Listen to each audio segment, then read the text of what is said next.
আসসালামু আলাইকুম। প্রিয় দর্শক, সবাইকে ল্যান্ড লিগ্যাল সলিউশনস চ্যানেলের পক্ষ থেকে স্বাগতম। আশা করি সবাই ভালো আছেন। এই চ্যানেল কিন্তু আপনাদেরই চ্যানেল এবং এই চ্যানেলে আমি আইনগত বিভিন্ন সমস্যার সমাধান নিয়ে আলোচনা করে থাকি। সুতরাং কোনো ধরনের আইনগত প্রশ্ন এবং জটিলতার সম্মুখীন হলে অবশ্যই আমাকে কমেন্ট বক্সে জানাবেন অথবা আমাকে মোবাইলের মাধ্যমেও জানাতে পারেন।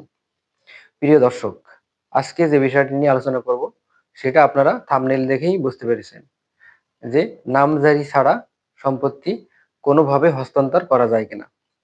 আমরা জানি হস্তান্তরের পাঁচটি মোড আছে।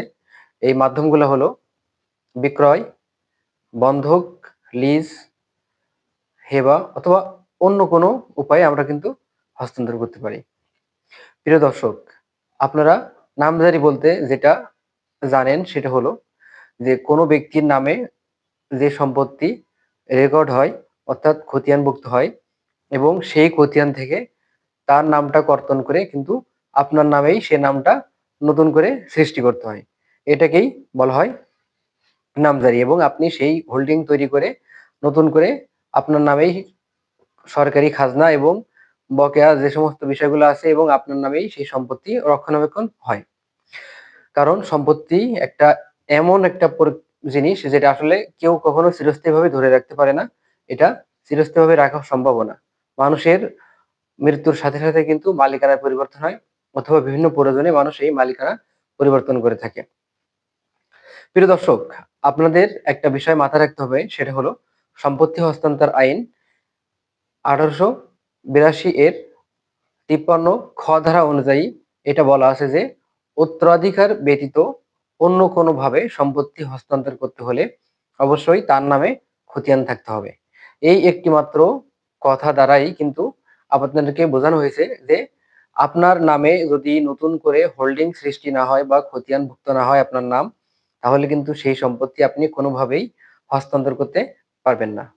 এই ধারার যদি আমি ব্যাখ্যা করি তাহলে যে বিষয়টি দাঁড়ায় সেটা হলো যে উত্তরাধিকার ব্যতীত, অর্থাৎ আপনি যদি উত্তরাধিকার সূত্রে মালিক হন, সেক্ষেত্রে আপনার বাবা অথবা মায়ের সম্পত্তি যদি আপনি পেয়ে থাকেন অথবা অন্য কোনো উত্তরাধিকারের মাধ্যমে অন্য কোনো ব্যক্তির সম্পত্তি যদি আপনি পেয়ে থাকেন, সেই সমস্ত ক্ষেত্রগুলাতে আপনি যদি নিজের নামে নামজারি নাও করেন, তাহলেও কিন্তু আপনি সম্পত্তি বিক্রয় করতে পারবেন। কিন্তু যদি এই বিষয়গুলা ছাড়া অন্য কোনো ভাবে যদি আপনি সম্পত্তি হস্তান্তর করতে চান, তাহলে আপনার নামে অবশ্যই নামজারি থাকতে হবে।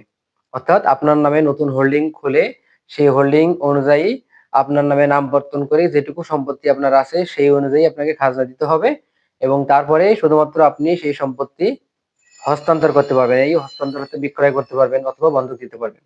কারণ আপনারা জানেন ব্যাংক বা আর্থিক প্রতিষ্ঠান থেকে কিন্তু লোন নেওয়ার সময়ও আপনাদেরকে নামজারি খতিয়ান অবশ্যই দাখিল করতে হয়।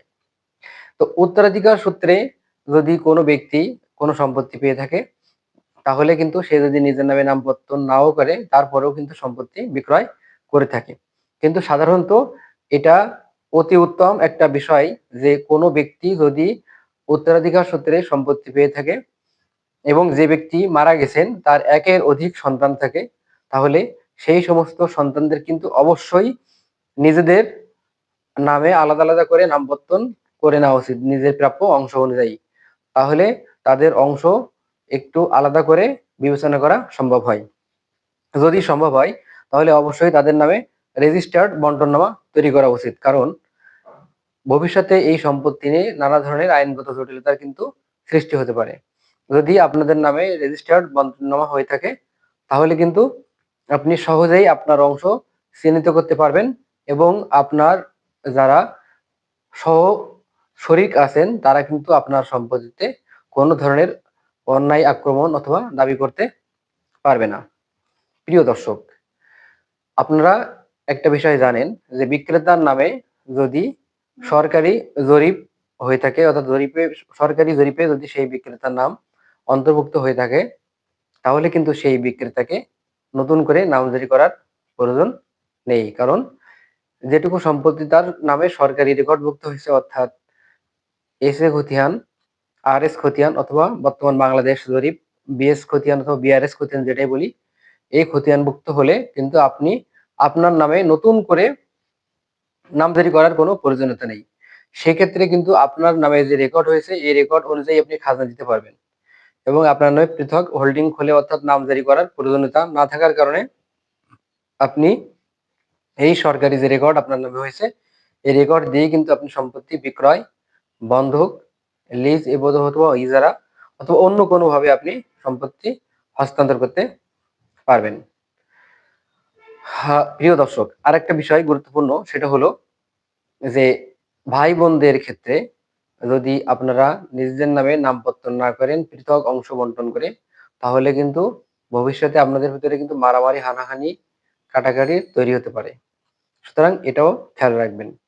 আজকের এই ভিডিওতে আমি আপনাদেরকে যে বিষয়টা বোঝাতে চাইছি সেটা হলো যে আপনাদের অবশ্যই যদি উত্তরাধিকার ব্যতীত অন্য কোনোভাবে নামজারি উত্তরাধিকার ব্যতীত অন্য কোনোভাবে আপনারা সম্পত্তির মালিক হয়ে থাকেন, তাহলে কিন্তু অবশ্যই আপনাদের নিজের নামে নামজারি করতে হবে।